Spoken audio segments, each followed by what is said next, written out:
26वां श्लोक।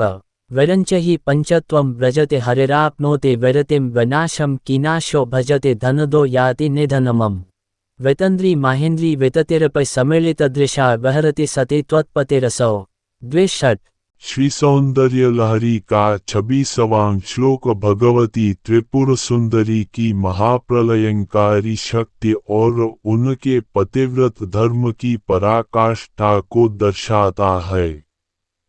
इस श्लोक में बताया गया है कि महाप्रलय के समय जब सृष्टि के समस्त देवता नष्ट हो जाते हैं, तब भी केवल मां भगवती के पति सदाशिव जीवित रहते हैं। आए इस श्लोक, इसके शब्दार्थ, भावार्थ और रहस्यमय महत्व को विस्तार से समझते हैं। पदच्छेद और शब्दार्थों। विरंच ही ब्रह्मा जी पंचत्वं व्रजते, पंचतत्व को प्राप्त होते हैं अर्थात नष्ट हो जाते हैं। हरि ही भगवान विष्णु आपनोति विरतिम, समाप्ति या विश्राम को प्राप्त होते हैं, उनका अस्तित्व समाप्त हो जाता है। विनाशम कीनाशो भजते, कीनाश यमराज भी विनाश को प्राप्त होते हैं। धनदो याति निधनम, धनद कुबेर भी मृत्यु निधन को प्राप्त होते हैं।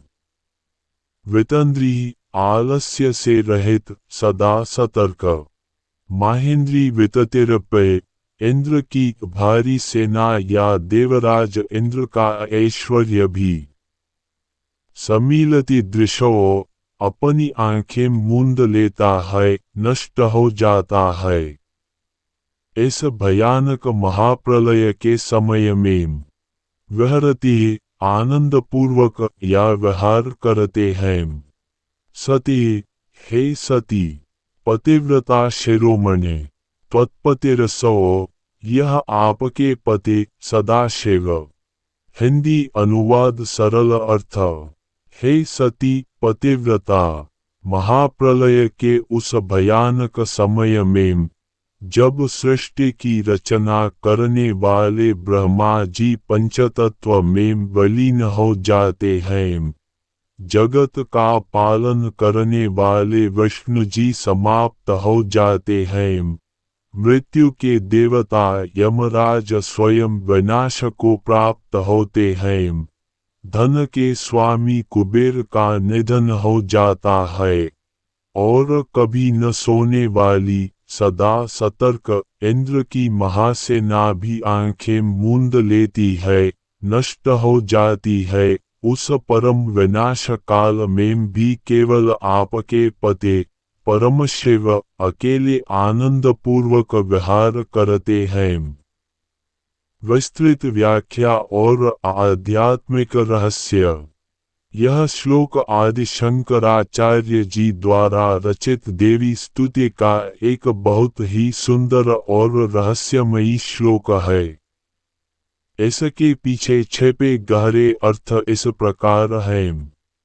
मां भगवती का सती रूप और पतिव्रत महिमा। श्लोक में मां पार्वती त्रिपुर सुंदरी को सती कहकर संबोधित किया गया है। शास्त्रानुसार एक पतिव्रता स्त्री के पुण्य और तप के प्रभाव से उसके पति पर आया संकट टल जाता है और उसकी आयु दीर्घ होती है।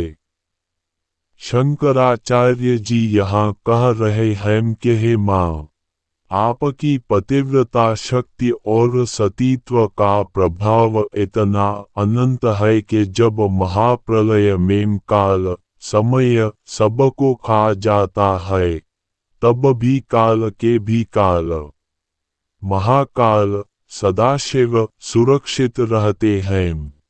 यह शिव की शक्ति नहीं, बल्कि शिव के भीतर स्थित शक्ति मां का प्रभाव है। ब्रह्म ज्ञान और माया से परे। ब्रह्मा, विष्णु, यम, कुबेर और इंद्र ये सभी देवता ब्रह्मांड की विभिन्न उपाधियों, पद और शक्तियों के प्रतीक हैं। सृष्टि, स्थिति, नियमन, धन और ऐश्वर्य, प्रलय के समय ये सब कुछ समाप्त हो जाता है, क्योंकि ये सब माया के अंतर्गत आते हैं। सदाशिव का विहार, शिव और शक्ति, बिंदु और विसर्ग एक ही सिक्के के दो पहलू हैं। जब पूरी सृष्टि नष्ट हो जाती है तब केवल शुद्ध चैतन्य शेष बचता है।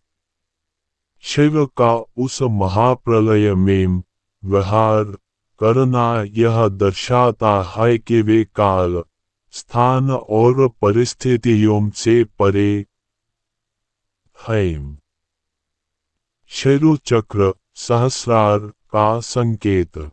तंत्र शास्त्र के अनुसार यह श्लोक सहस्रार चक्र मस्तिष्क के शीर्ष पर स्थित चक्र से संबंध रखता है। जब एक योगी की कुंडलिनी शक्ति सभी चक्रों, ब्रह्मा, विष्णु, रुद्र की ग्रंथियों को भेद कर सहस्रार में पहुंचती है, तब साधक के लिए बाहरी संसार का महासंहार लोप हो जाता है। उस अवस्था में केवल शिव और शक्ति का अद्वैत आनंद ही शेष रहता है। साधना और फलश्रुति। श्री विद्या साधना और शाक्त परंपरा में इस श्लोक का विशेष महत्व है। इस श्लोक को एक सिद्ध मंत्र की तरह उपयोग किया जाता है। मंत्र शक्ति लाभ।